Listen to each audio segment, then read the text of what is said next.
Anumala, anuma. Ti, nanti non non.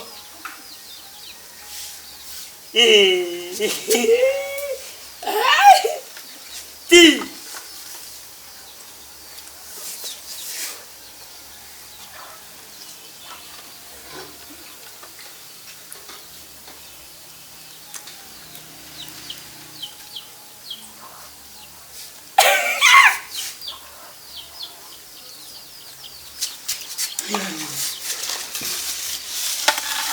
Nyam.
Non, fima, t'as pas fait.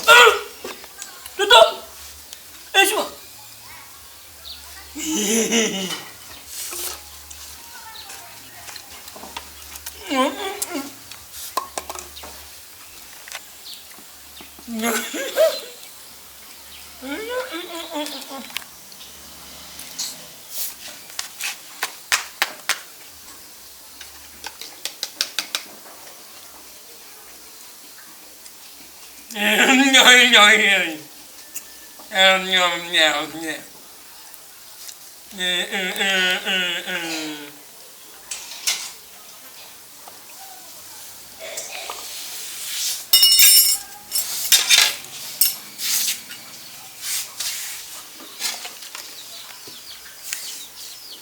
Ya gba ha ko ge la ko ju a.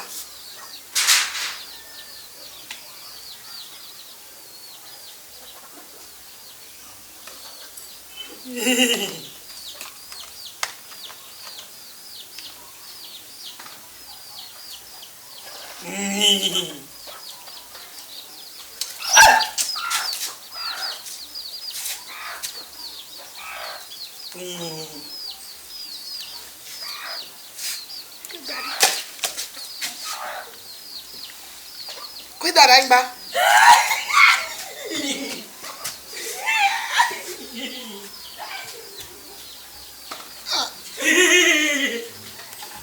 Onde mete um beco, é? Ada patovia que se agba com nem um donhana, é? Ah, pois se agba nem um do guava com do doa. Where is it?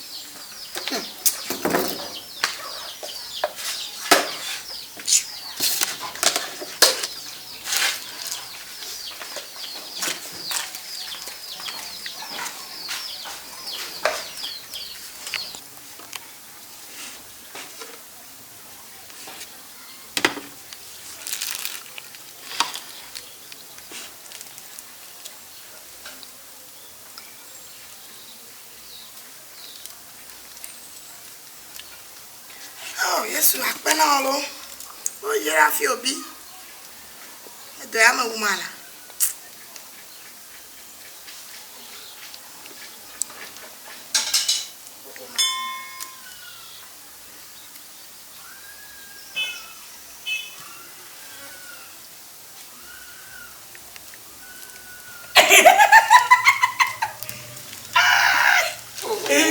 Tu fille là. Papa? Avant qu'on fait.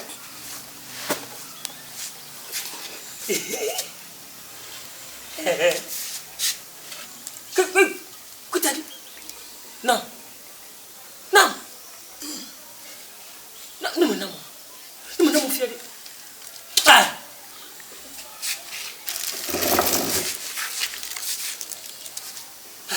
Tiens, il me dit. Non, non, mon fier. Non, non, mon fier. Où t'en es? Allez. Non, non, mon fier. Non, non, non, non, non. Nama na onka. Toda fimo. Nama na onka. Egbere. Aseme. Nama na onka.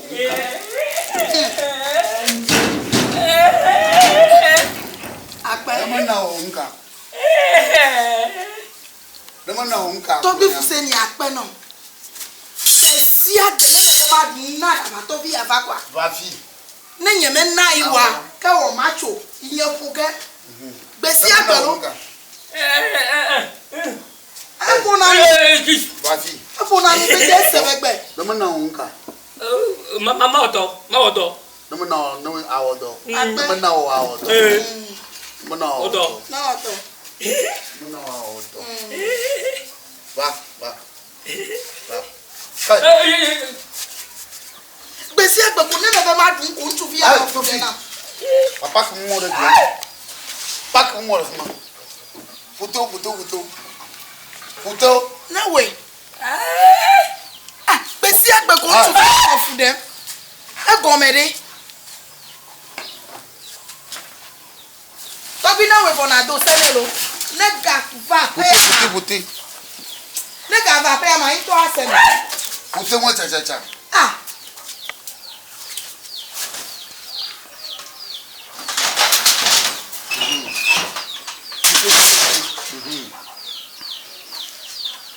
Foto. Awo va. Va. Il y a vont va. Va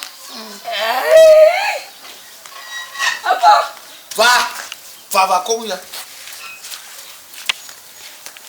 Mon bon te na quoi tara finira. Quoi. Abona wo. Quoi.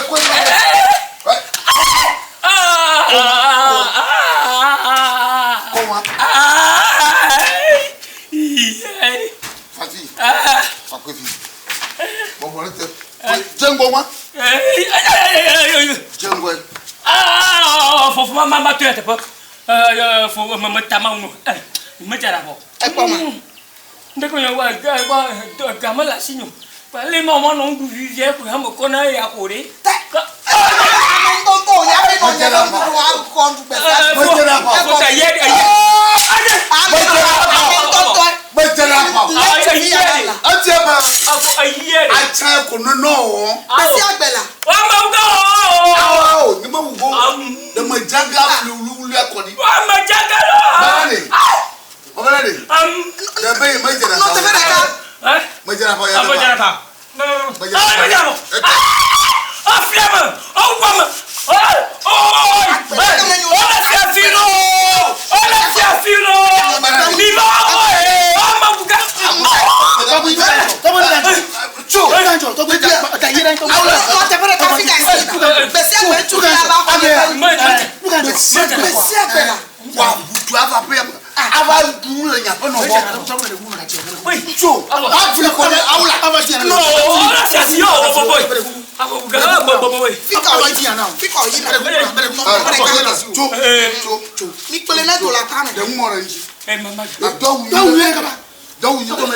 Double moto kakama. Moto poto mwana. Abadiya na wala. Dama ba ma fli wuli ma ko. Fo yo to la ta. Fo mo apa. Kaya mo wa manyu. Kakama wa be we. Ya maga ndu le. So gba kuku we ma. So gbeji na mo nyo. E ga va pe ya mo. Apo ma chukuru ra. Ayi. Besi agbe. E ko me de cho na kava. Ayi ya ma mega. Ayi da. Fia.